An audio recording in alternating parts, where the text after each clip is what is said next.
Welcome to the Redemption Podcast with your hosts, Staci and Julia.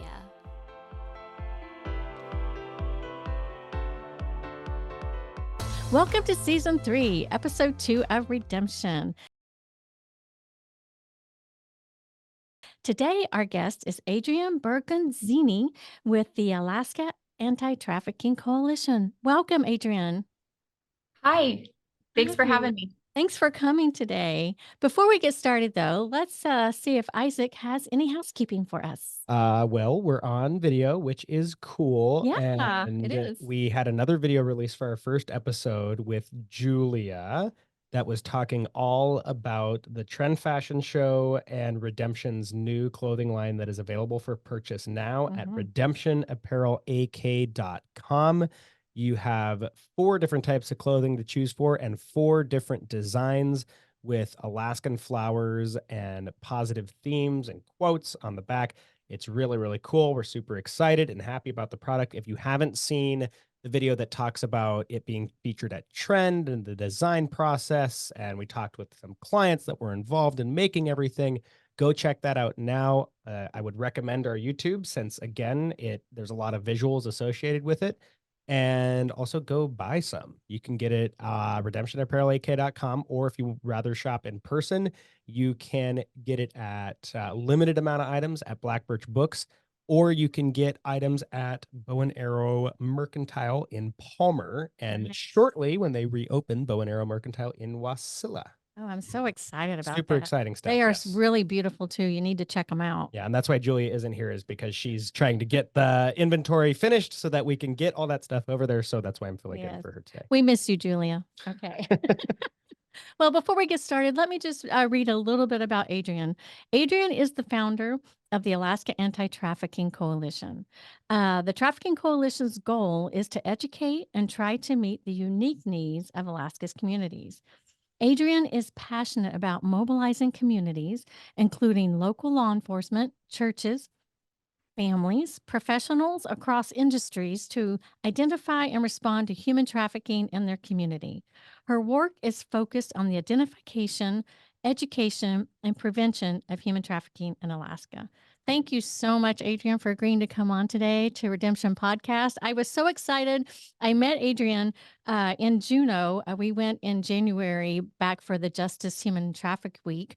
And we walked into Representative Sarah Vance's office, and there she was. And we got to introduce, and we shook hands, and we immediately just could recognize the passion in each other. And I knew I had to hear more about the work that she's doing. And she's been doing amazing work. And so were you born here in Alaska, or where are you from? No, I was born and raised most of my high school years in or through high school in Oregon on a little farm. I'm a farm girl. A farm girl. Okay. Yeah, but I've been up here since I moved up here at 18 years old. So I've been an Alaskan for a long time. For a long, long time. Okay. Yeah, minus a few years in there where we went stateside, but it always pulls you back. Right. It does. Yeah. It does. So Yeah. when I met you, you said that you were also in this anti-trafficking work. And so what got you started into this work? Because I mean, this is a hard, heavy work to do. And most people that I met always seem to have like a backstory. And so is there? Yeah. Well, my daughter, my husband and I, we have a daughter that, disappeared on us with pretty much a human trafficker. But even before that, was back in 2018. But even before that, I was just a girl that was, had a heart for victims, especially battered women, just because of my own past and how I was raised, and then fell in. I was married prior to my husband now of 18 years to another man for 14 years. And it was a very toxic, abusive relationship. And so life just was hard. And so I've been through a lot myself as a young girl. And I think I just had a heart for victims. I wanted to see them set free, and I had a heart to help them. And so it even started before that, but fast forward to 2018, and all of a sudden our own daughter came up missing, and it just it stopped me in my tracks. It stopped us. It nearly killed us. And I think that's kind of Yeah, hard I'm stuff, you so know. sorry that So happened to your daughter. That's probably the most terrifying thought that any parent can think of happening is your yeah, kid disappearing and yeah. human trafficker and not being able to find or locate them. Adrienne, how old was your daughter when she went missing? I think she had just turned 21. What ended up happening is, before she went missing, we started picking up on some red flags that something wasn't right in her life. And she just started acting unusual, not herself. She became more distant, not picking up the phone and calling. And she just came to me one day and she just said, you know, I'm moving. It was literally out of the middle of nowhere. And I knew that something was wrong. Like every hair on my head was at attention. You know, I just had this sick feeling. And so I found out that she was going to go with this friend that she had met back in college when she was going to college in Oregon. And he had come up here to get her, and he was going to get her out of here. I very quickly, because I had been educated on human trafficking a few years before all of this, when I lived in Oregon for 5 years, I knew a little bit of red signs or red flags to look for, and I knew that we got a situation on our hands, and I did not know what to do, honestly. At that time, you're just scared out of your mind. And so I reached out to Priceless Alaska, and they very quickly an intervention and team to come and to my store that I had at the time. And we got her to come to the store without her knowing that she was about to be put through an intervention, because she was leaving in like 3 days. She was flying. And they very quickly, we all got the police involved, FBI involved. We called, you know, Oregon police from where he was from, and nobody could do anything. Nobody could do anything. So because she was over the age of 18. So that's kind of how it started. And she didn't believe us because he had groomed her. They said they think that he had been grooming her for probably about 2 years, and slowly getting her separate from everyone she loved and cared about. So and she believed him, and she was supposed to come home with us that night. We finally kind of sort of convinced her that, you know, this is a bad guy. She ended up disappearing that night. We never saw her again after that. And she just literally disappeared into the night.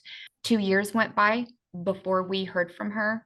The FBI was pretty much able to scare him into warning him if he took her and tried to cross borders that with her, that, you know, he would be arrested immediately. But they really couldn't touch him because he hadn't been in trouble for human trafficking yet or anything. So our hands were pretty much tied as parents, and law enforcement's hands were tied, because the way the law is written, especially here in Alaska, it just does not, you know, because she was over age, she wasn't considered a runaway. She wasn't considered a human sex trafficked victim. She wasn't considered any of that except for a young person that was, you know, going to go sow her oats, you know, in the Right, world. And right. we knew that that's not what was happening. We knew it was a super serious situation.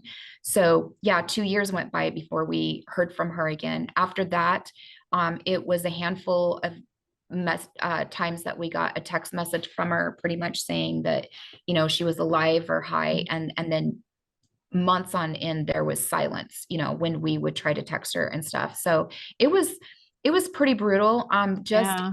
last year she's been able to get away from that guy. He sold her on fans only. Her life, he very quickly got her into modeling. Some of the pictures that I've seen, there wasn't much on, and I'm sure there's much worse out there, but he knew how to use her. I mean, she was his meal ticket, and he definitely sold her. And so anyways, but yeah, just in the last year, she has been able to get away from him. She's trying to start her life over again. She's very broken. It will take years of and some counseling if she chooses to go to counseling and stuff. So we're at that in Right. that space, that transition space of coming out of that kind of stuff and learning to kind of enter back into the world, the workforce, things like that, and live your life again and still deal with the shame of your Right. past. And so that's kind of where we're at with her right now. Right. I just want to encourage you that, like, I was trafficked as well, and so there is hope to be Oh, healed absolutely. and Yeah. go on, but that therapy was key, and it's huge Mhm. to help Yeah. get past the shame, to recognize you were a victim, you were, Right. being forced to do these things, and so she can be healed, and she will be better, and she will be stronger. Yeah. Oh, And yes, thank you absolutely. for sharing that story. I know that's a really hard story, and that's a terrifying story, but I'm so thankful that it has a good ending. It does. It does. She's so much better than where she was at. And we're just very thankful. And we considered it a complete miracle that she was even able to get away from him, because most victims don't, they Right. don't, it's not easy for them to get away whatsoever. And so we considered ourselves very blessed and thankful that, she Yeah. was able to do that. So So yeah. this is your passion, and this is your Yeah. why of why Yeah. you do what you do. And Yeah. so in here, with the Alaska Anti-Trafficking Coalition, you have Trucker Freedom Fighters. What is that? Yeah. So trucker freedom fighters. So in about a year and a half ago, I started working at Alaska Driving Academy, and Yeah. as their enrollment coordinator. And they do a chapter on human trafficking. Okay. And I got to listening to it one day, and I realized that even though it is a good chapter, there was a lot more that needed to be said, and they knew our backstory, and so together we just kind of started. They gave me their they just blessed me and said, go for it and do the training. And so I started creating this organization and this training, and in hopes to just educate every CDL driver, because they Mm, are the ones out there in the most of the places where victims are being trafficked and or sold or transported. right. So I just started to develop this organization. And something that you talked about in your story was that, fortunately, and this isn't always the case for parents in this situation, but you were able to recognize some of the red flags that your daughter was being trafficked. Could you Mhm. talk about what some of those red flags are? Yeah. Red flags.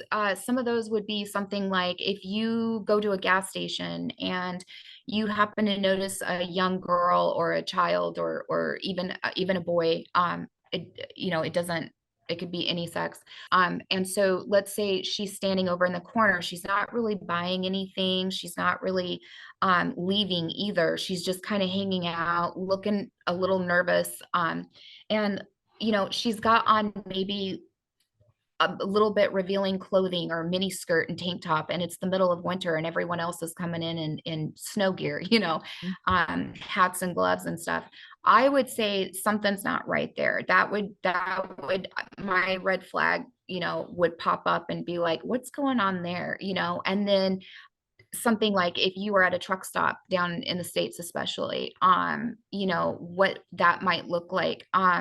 A semi truck sitting there, um, amongst other semi trucks, and somebody turns on their flashers, the big flashers on the semi trucks. That's usually an indication that that is a buyer and they are looking to buy someone Huh. for sex. That's another one, like out on, at truck stops and stuff. Trucker Freedom Fighters' mission is simple: educate every CDL school and Alaska CDL driver in hopes to create a safer Alaska for our children and families. We train CDL drivers to understand differences between human trafficking, human sex trafficking, and human smuggling. We also teach what red flags to look for, help them to identify a victim or trafficker, and how to safely report it to the authorities immediately so that a victim can be rescued. CDL drivers work in a broad range of job spectrums and industries, from bus and cab drivers to postal delivery and construction to North Slope, ports, rural areas, and villages. Each CDL driver is extremely valuable to help combat human trafficking in the state of Alaska or wherever their CDL takes them in the world. There are around 2.4 million truckers in the United States. That is a huge army of trained superheroes to help combat human trafficking and help save lives. So are you offering that here in Alaska? Yes, that's here in Alaska at Alaska Driving Academy. It is a truck driving school for CDL drivers Okay. All right. So program. every Mhm. CDL driver is trained then with this program. Yes. Yes. I Really love cool. that. I love that because I think that's awesome to bring education awareness to those who are out on the road a lot and going to see this a lot. Right, right. Yeah, I really believe that if we can get them trained to how to identify a trafficker or a victim and then teach them that, they don't have to be afraid to pick up that phone and call that hotline. Um, eh, that is a huge army of people that we can literally help combat human trafficking and make a dent in it for sure. It's called Operation Broken Sparrow. Yeah. What does Broken Operation, Sparrow do? yeah, Operation Broken Sparrow was kind of just birthed out of my situation with our daughter. Um, so when she went missing, we were we go to church and everything, and at the time, they didn't know what to do with us. We were hemorrhaging out of our sides, our world had just been turned upside down. And so for us, we went to the church. That's what people do, right? When you need help and people turn to the church. And we found that we didn't get any help. They didn't know what to do with us. It was uncomfortable for them to even talk about it because they didn't, what do you mean human trafficking? It's not even a thing here in Alaska, right? And Right. so churches, they don't know what they don't know, until they learn and get educated, right? And then they know how to go about it. But pretty much Operation Broken Sparrow, I'll just read my little write-up on it. Yeah. Operation Broken Sparrow is a division of Alaska Anti-Trafficking Coalition. We want families, businesses, organizations, and churches to be educated on human trafficking. There are real predators out there, and they know exactly how to lure your kids and loved ones away. Using force, fraud, or coercion through methods of online gaming, friendship, social media, romance, runaways, and youth groups.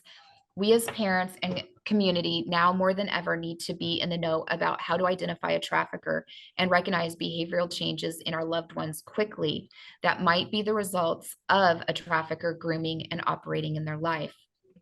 Operation Broken Sparrow is designed to teach you the red flags to look for, safe gaming practices, social media protection, trafficker code language, how to identify a victim, and how to identify a trafficker.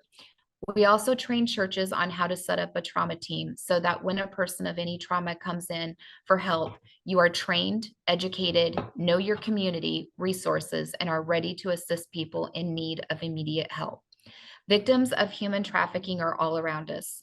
They desperately need us to recognize the signs, see them, and make the call. Most victims cannot be rescued without being noticed by an individual and reported. It is extremely important to educate yourself, your business staff, and your church and your family members about human trafficking. Our training for businesses is geared towards training and equipping staff how to identify red flags, which kind of human trafficking they might be witnessing, and how to report it safely. So it just depends on who the audience is, who invites us in to speak to them. If it's a gas station that wants more training, we talk to them about what red flags to look for in that type of a setting. If it's a church, then we go in and we speak to them. Is going to their youth groups. Are you running background checks on people? Mhm. Are you educating the kids? Mm. Um, age appropriately, of course, but Well, yeah, right. yeah, but are you educating the kids in your church, about how to identify a trafficker and how to be safe online when you are online gaming, and talking to friends and stuff. And Yeah. so, yeah, so that's just kind of a Yeah, little bit about Operation Broken Sparrow. education is so important. I really love that part of what going into churches, especially and youth groups and the Yeah. kids. And like I have the Speak Up curriculum is K through 12, age appropriate evidence-based. We need to teach the Awesome. kids when to recognize when they're being groomed or online or in person, and then how to Yeah. get help and who do they trust, right? Yes, it's And make absolute key. Right, and I mean, and this goes to all the sectors of our communities. It could be, schools. We have people in schools who are trafficking kids are trafficking kids in schools, right? Oh, Even I absolutely. mean, even churches, like you said, the background checks of your Mhm. youth pastors and stuff. Because I mean, there is stuff going on in churches too. And so, Right, right. uh, I just love that. How can people get you to come to a training, or how do they get involved with this if this really speaks to them? Yeah, so they can go to my website, Alaska Anti-Trafficking Coalition.com, and or they can contact me by phone 907-252-3658, and just reach out to me. Let me know what you want me to come and speak to you about, train you. If I can't, I will find someone that can. You know. Okay.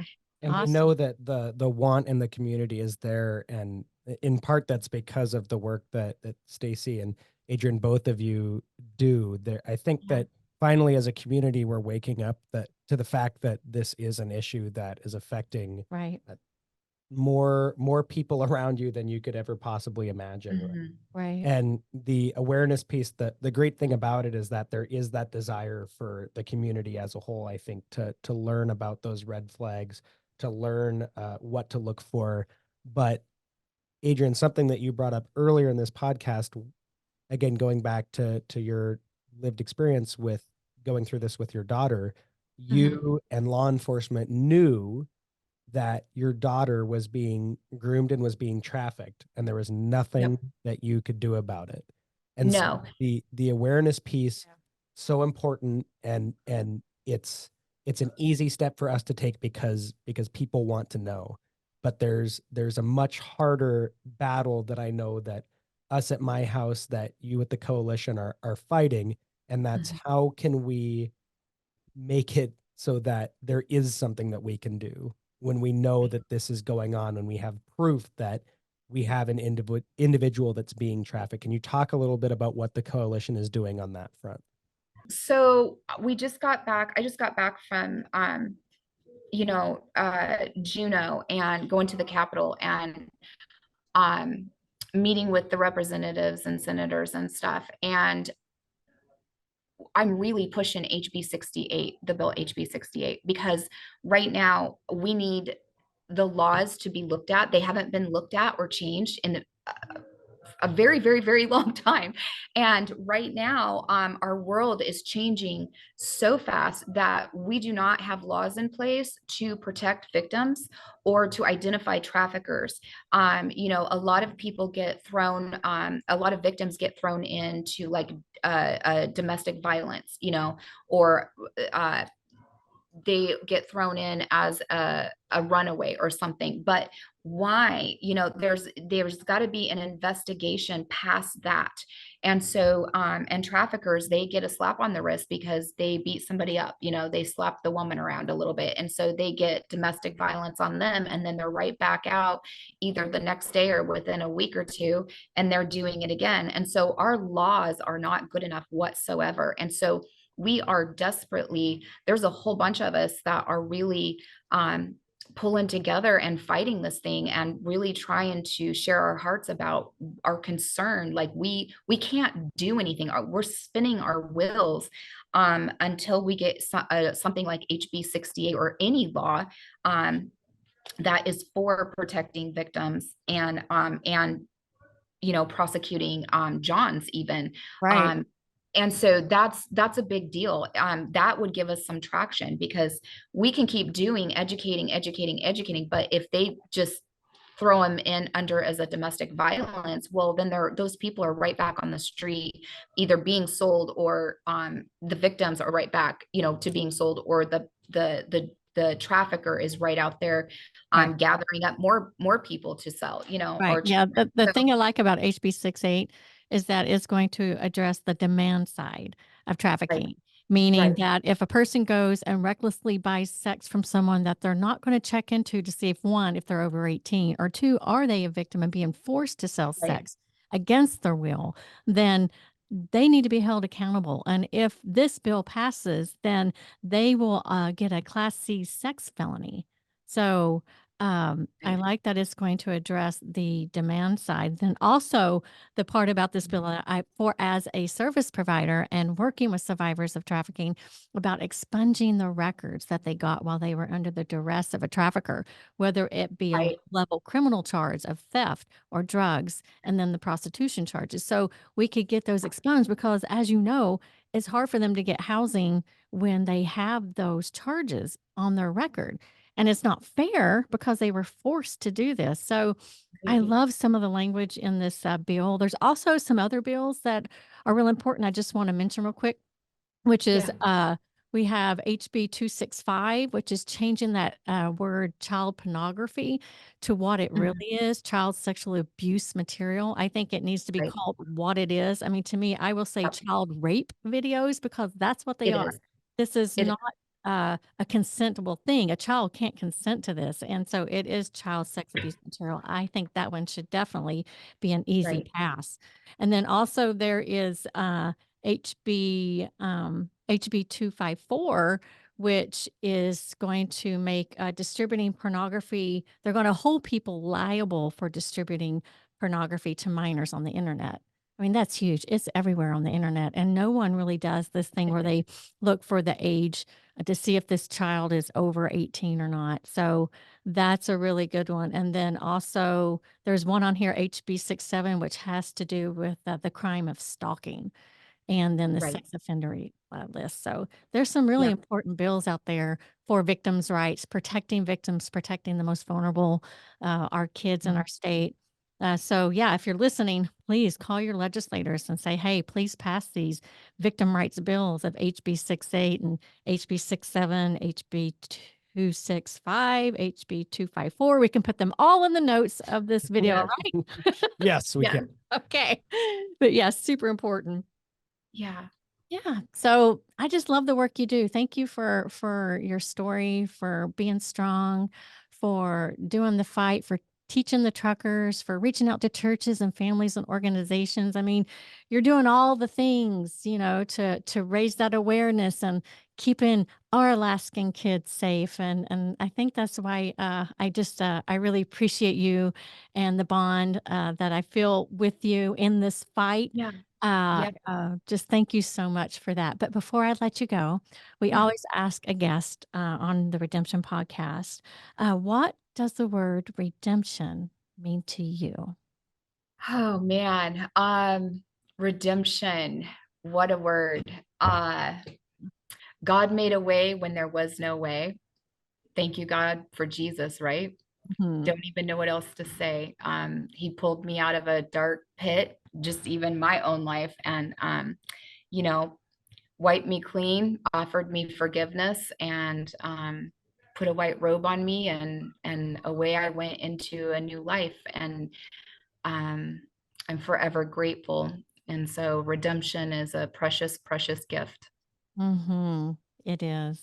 Well, thank you so much for being on our podcast today, for taking time. Um, Thank you for having me. yes.